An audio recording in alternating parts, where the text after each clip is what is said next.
Bless up. Getting that content out there like I told y'all I would. And I was at church today and the preacher said something and I definitely had to put it out into the atmosphere as it relates to recovery.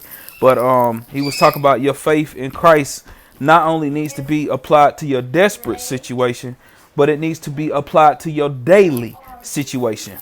Let that sink in. He said that your faith not only needs to be applied to your desperate situation, but to your daily situation.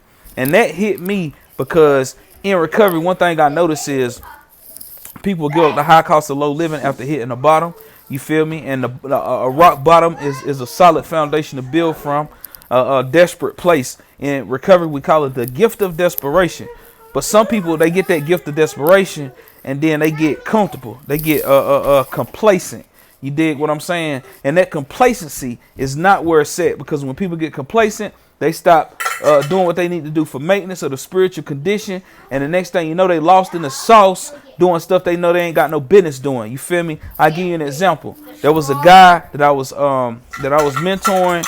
You know, I remember when he first came around, he was hungry for recovery. He had went through some pain, a lot of pain, and he was willing to do whatever. I told him to call me every day for 30 days. He was on it, going to meetings, you know what I'm saying, active in the recovery community, all the things, you feel me? Because he had hit a bottom. He didn't have much life showed up in his, you know, and he started to build, started to level up in his career. The next thing you know, he forgot about taking care of his recovery. He got a little too cocky, got a little too comfortable. Then he got complacent.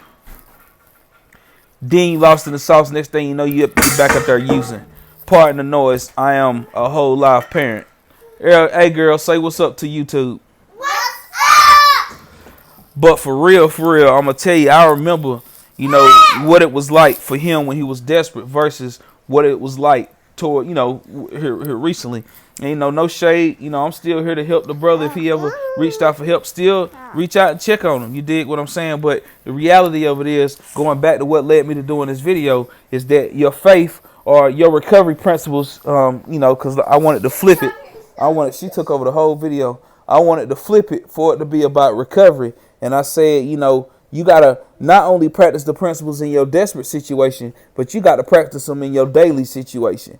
Because as soon as you feel like you got it, and you get all cocky, arrogant with that thing, and you feel like you don't need nobody, that's when you're going to crash out. You feel me? You're going to disconnect, unplug, start isolating. You feel me? Watch out, Rosa. And then you're going to crash. That's how it go. I've been around 13 years strong doing this thing. You feel me? Watch out.